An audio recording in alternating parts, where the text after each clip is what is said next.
I've spoke to so many people recently, and they think that this content thing is like a dark art. It's like there's some crypticness around it, when actually nothing could be further from the truth. It's quite a simple process. What I find is a lot of people are looking for the secret, or a tactical strategy that will make things just happen quicker for them. Well, do you know what? That doesn't happen. Today I want to share with you the mystery around the 3-minute short, because there's a lot of hype around this 3-minute short. And you have to bear with me because I'm in the car. I'm using the car today as my prop. And I used to do content like this all the time, especially in the world of Facebook and Facebook Live. And like I've shared with some of you guys on discovery calls, is I'm bringing the Facebook Live stuff over into YouTube. And whilst I'm doing the Vlogtober and I've got 30 days to experiment, I'll see how this goes and see how you like it. But going back to the subject, there is no dark art around content. And I want to share with you how you can master the 3-minute YouTube short with what you already have, so you don't have to make anything fresh. And I'll also share with you how you can actually create something fresh from what you've already got. So if you're interested in how you can use the 3-minute shorts update, or even still do 1-minute shorts with the content you've got in a couple of different ways, so you don't have to keep creating and recreating and coming up with amazing ideas, we're going to really simplify your content strategy today. So if that sounds like something you would like to do, I'm just making sure I can steady this on the steering wheel, so bear with me. Obviously smash the like button, all that stuff, and then please let me know your thoughts as we go, because let me share a little story with you. I've been doing lots of discovery calls over the last, well, where are we now, 3 months, and they are closing soon. So if you want to jump on a call with me and get you through a sticking point, there'll be a link in the description to jump on a discovery call. They're not sales calls. They're you and me discovering how we can get you past the sticking point to make great content. But I'm wrapping them up at the end of October. So the window is short. You've got 2 weeks, and we may open them again in the future.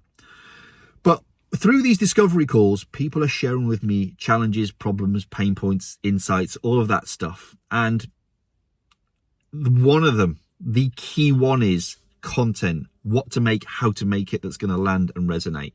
And I want to share with you how you can use YouTube's latest update, because the chances are, if the platform has created an update, they will favor people who are using the update. I'm not saying it's gospel, but that seems the pattern over the test of time with every social media platform I've worked on. When it was Facebook Live came out, I blew up on Facebook Live, because that's where I kind of honed my one-take video craft like this.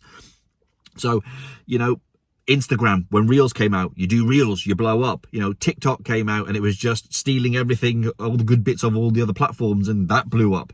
And us over 40s, we have a different attention span, and we might not be wanting to recreate content all the time, because one of the things that's really key to us is time. Now, I'm not saying we're getting old and we're going to die tomorrow, but we do have less time than younger creators. So whilst they're full of energy and want to bang out new pieces of content, I'm of a mind of, okay, if I'm going to be in this business for, say, the next 20 years, I've just lived nearly 50 years of my life. 20 years is shorter. Whilst it's a lot of time to do what I want to do with the knowledge and wisdom I have, it's still shorter than most have got. So how can I best use my time? And then we come to the 3-minute short. Right now, this is what I'm going to do. This is exactly what I'm going to do. And then I'm going to share with you the second way in which you can do it too, should you choose. And this is the way that my clients prefer to do it, unless I'm doing it for them. It all will become clear. I look at my best performing content. This is step one. I look at my best performing content and I see what people have viewed and I see what their experience have been. I teach in my training programs how to record content in a particular way so it can be repurposed, so you're not spending all your time creating content. Because the last thing we want to do is make more and more and more and more, only to be disheartened by, oh, it got 7 views.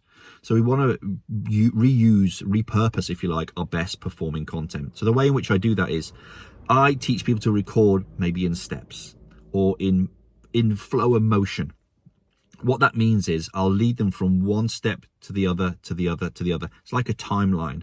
So that if you want to, you can, like right now, I'm framed in the middle of this video. So I could in the future literally create a short out of the center of this video. So framing is really, really important. So I talk about the law of thirds, off to the left, off to the right, or in the middle. That way it's really easy to line up and take that piece of information and repurpose it as a short form piece of content.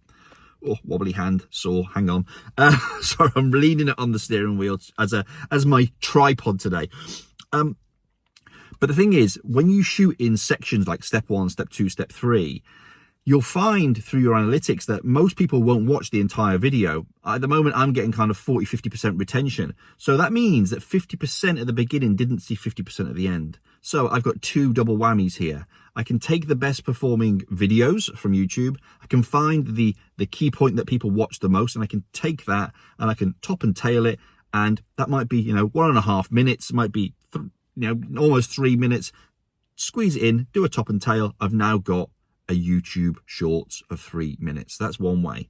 The genius piece here as well, if only say 20, 30, 40% of the people have got to the end of the video, 60% of your audience have never seen the back end. So how can we repurpose that? What was the top tip at the end you gave?